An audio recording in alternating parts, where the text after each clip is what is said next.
Hey everyone, this is Ranger Eric, and today I have a very, what I think at least, is cute friend of mine here. This is Sternotheris odoratus, the Eastern Musk Turtle. They're also known as the stinkpot. Now, this is a local species of turtle to East Texas. They also go throughout the rest of the southeastern United States. Normally where you're going to see the highest densities of these guys as far as their biome goes is swamps and other naturally occurring wetlands, but they can absolutely use man-made wetlands as well. I found these guys ranging all the way from old, mature bald cypress swamps to small man-made ponds that you see in neighborhoods and city parks and places like that. So these guys live in a myriad of different wetland habitats, whether they're man-made or not. This is not a turtle that you're going to be seeing swimming on the surface with its head poked out in most cases like you would see with something like a map turtle or a red-eared slider or a cooter. This is a species that is going to be crawling along the bottom of whatever water body they're living in more often. You will occasionally see them basking up on logs like you would expect with, once again, a red-eared slider, but typically speaking, these guys are actually going to be foraging for food along the bottom. They almost function like a box turtle, kinda, but underwater. It's kind of how I like to think of them. They don't eat the same things as box turtles, though. They're mostly going to be eating the same things that you would expect, once again, something like a red-eared slider, other turtles in the Amididae family to be eating, like fish, earthworms, crustaceans,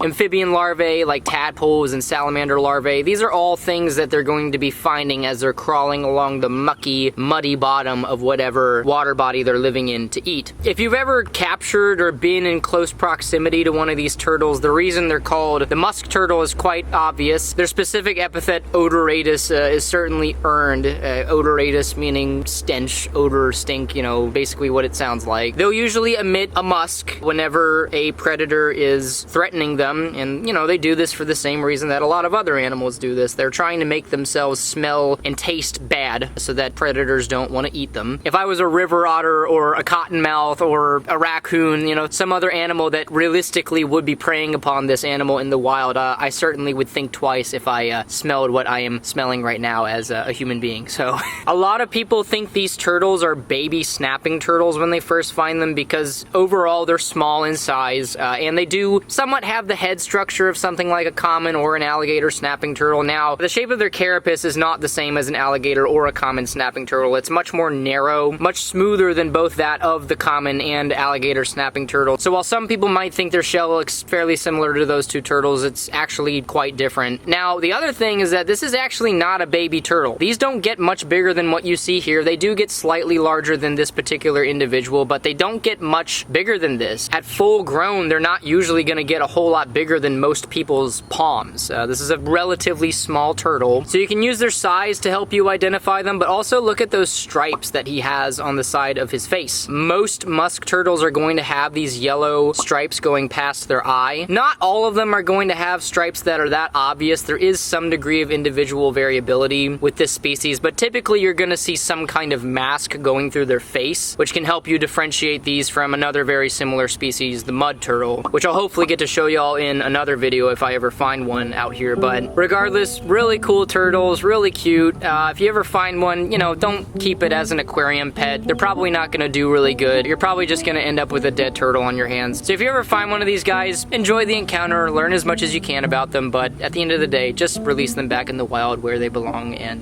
they'll hopefully do well. Whoa, hi. They have very long necks. That's another cool thing about them. I hope y'all enjoyed this video. I hope y'all enjoyed today's guest, Sternotheris odoratus, the Eastern Musk Turtle, aka stinkpot. Do you have any exiting words that you would like to tell them? Oh, dude, this is a park video. I can't tell them that. All right, y'all have a good rest of your day, and I'll see y'all in the next video. Stay safe in the outdoors, as always. Oh, wow, look at that. He pooped all over my hand just as we were finishing off. Gotta love it. I'll see y'all in the next one.